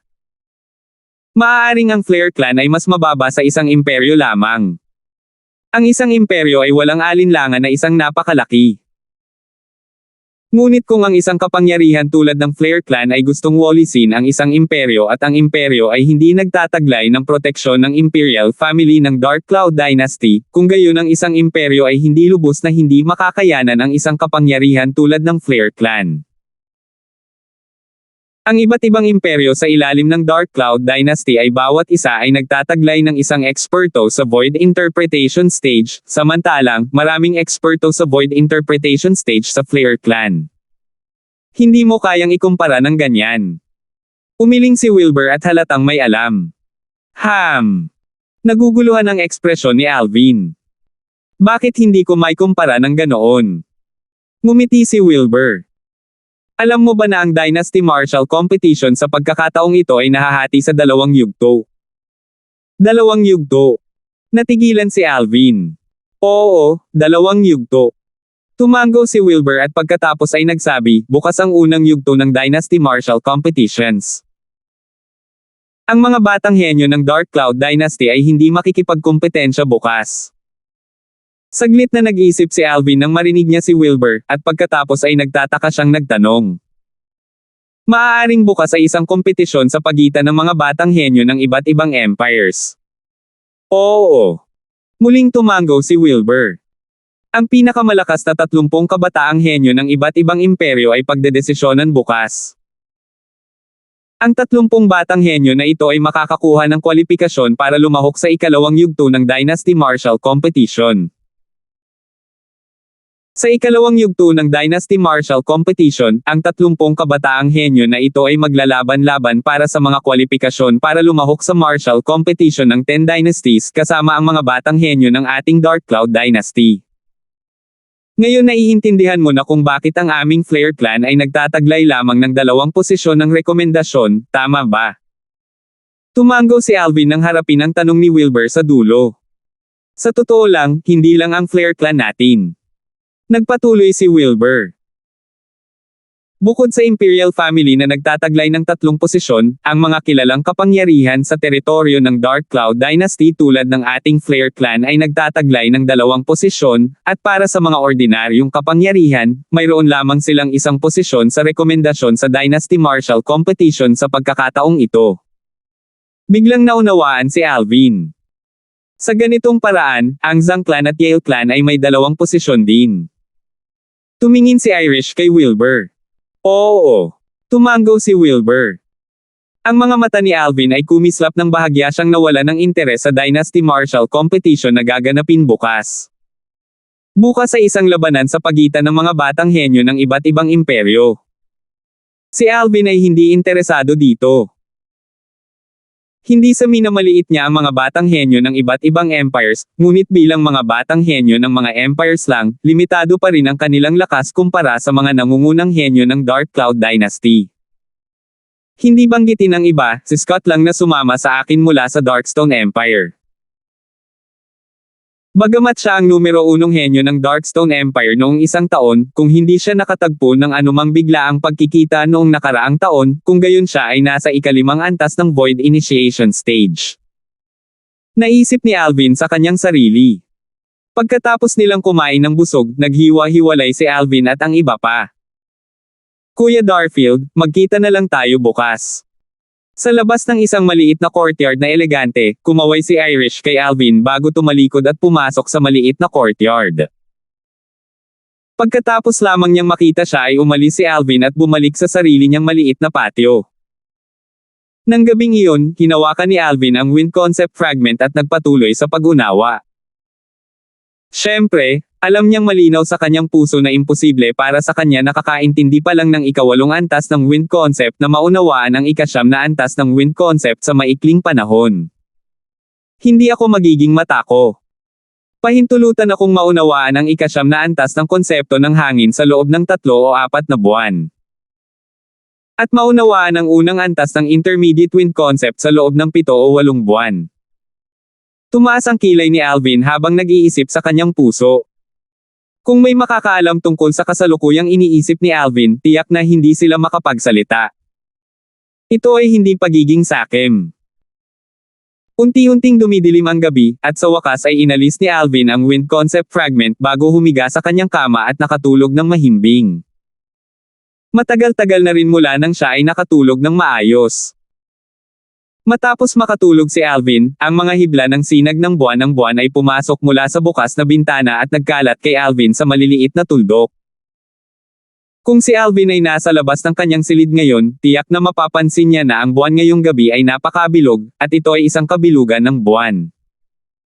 Biglang nagkataon na nagkaroon ng sinag ng buwan na bumaba sa spatial ring sa kamay ni Alvin. Mula sa labas, tila walang nangyari, ngunit isang hindi inaasahang pangyayari ang naganap sa espasyo sa loob ng spatial ring. Sa sobrang tahimik na espasyo sa loob ng spatial ring, iba't ibang uri ng mga bagay ang inilagay sa buong paligid sa maayos na paraan. Ang mga bagay na ito ay inilagay sa paligid ng mga intensyon ni Alvin. Sa sandaling ito, isang alon ng magaan na tunog ang lumabas mula sa isang hindi nakikitang sulok ng espasyo sa loob ng spatial ring. Kung titingnang mabuti, mapapansin na ang isang basag na tabletang bato ay bahagyang nanginginig sa sulok na iyon. Kasabay nito, isang strand ng liwanag ng buwan ang aktwal na pumasok mula sa labas papunta sa spatial ring sa pamamagitan ng hindi kilalang paraan at ito ay walang tigil na bumulwak sa stone tablet. Ang dalas ng panginginig ng liwanag ng tabletang bato ay tumaas at tumaas. Pagkaraan ng hindi kilalang tagal, o marahil ay nagsimulang lumiwanag ang kalangitan, ngunit unti-unting naglaho ang liwanag ng buwan. Ngunit sa ibabaw ng tapyas na bato ay isang hibla ng mahinang liwanag ng buwan, ang ningning ay unti-unting sumanib sa kakaibang pangalan sa ibabaw ng tableta bago naglaho. Nang mawala ang huling bakas ng liwanag ng buwan, isang hindi pangkaraniwang pagbabago ang naganap sa stone tablet. Whoosh! Ang tableta ay lumipad pataas sa langit at mabangis na lumipad upang basagin patungo sa isang tumpok ng origin stone sa isang gilid sa espasyo sa loob ng spatial ring, at sinira nito ang origin stones hanggang sa ikalat ang mga ito sa lahat ng direksyon. Kasunod nito, ang batong tableta ay patuloy na lumipad palabas at binasag ang ilang mga gamot na naiwan sa kabilang panig. Whoosh! Whoosh! Whoosh! Ang stone tablet ay sunod-sunod na lumipad palabas, at sa bawat oras na ito ay lumipad palabas, ito ay dudurog sa lahat ng bagay sa espasyo sa loob ng spatial ring upang maging isang kumpletong gulo. Unti-unti, tila nawala ng lakas ang stone tablet at tuluyang tumahimik. Maiisip na kung makita ni Alvin ang lahat sa loob ng kanyang spatial ring, tiyak na mamumutla siya sa takot. Ngunit kasalukuyang hindi alam ni Alvin ang lahat ng nangyari sa loob ng kanyang spatial ring. Sa labas ng spatial ring ay isang ganap na kakaibang mundo. Unti-unting lumiwanag ang langit at nagising si Alvin na nakahiga sa kama. Nagsisimula na ang Dynasty Martial Competition. Pagkatapos casual na maligo si Alvin, nag-withdraw siya ng bagong set ng damit mula sa kanyang spatial ring na may iniisip sa kanyang puso, ngunit nang balak niyang ibalik ang set ng mga lumang damit sa spatial ring, sa halip ay natigilan siya. Langit! Anong nangyari? Sa isang utos sa kanyang puso, ang espasyo, sa loob ng spatial ring ay ganap na lumitaw sa harap ng kanyang mga mata. Ngunit ang kasalukuyang espasyo sa loob ng spatial ring ang naging dahilan ng pagkatulala niya. Ang gulo. Sobrang gulo. Anong nangyayari? Kung hindi dahil sa espasyo sa loob ng spatial ring na hindi kayang hawakan ang mga bagay na naglalaman ng buhay. Iisipin ko talaga na ninakawan ako. Kumaibat ang mga sulok ng bibig ni Alvin. Kung hindi dahil sigurado siya sa kalagayan ng espasyo sa loob ng spatial ring, talagang iisipin niya na ang espasyo ay palaging nasa ganoong gulo. Pagkaraan ng mahabang panahon na pag-iisip, hindi nagawa ni Alvin na ibalot ang kanyang ulo sa bagay na iyon. Kalimutan mo na, mag-aayos muna ako ng mga gamit. Bagamat ang espasyo sa loob ng spatial ring ay nasa ganap na gulo, ngunit maswerte na ang lahat ng mga bagay na itinago ni Alvin sa loob ay hindi nasira, at sa lalong madaling panahon, ang mga bagay na ito ay naibalik sa posisyon ng may pag-iisip. Maging ang Devil Seal tablet na ito ay tumakbo dito. Pagkatapos niyang ibalik ang karamihan sa mga bagay, napansin ni Alvin na ang sirang stone tablet na nakuha niya mula sa Swamp of Death sa Crimson Sky Kingdom ay talagang lumipat mula sa sulok nito. Ano ba talaga ang nangyari sa loob ng spatial ring?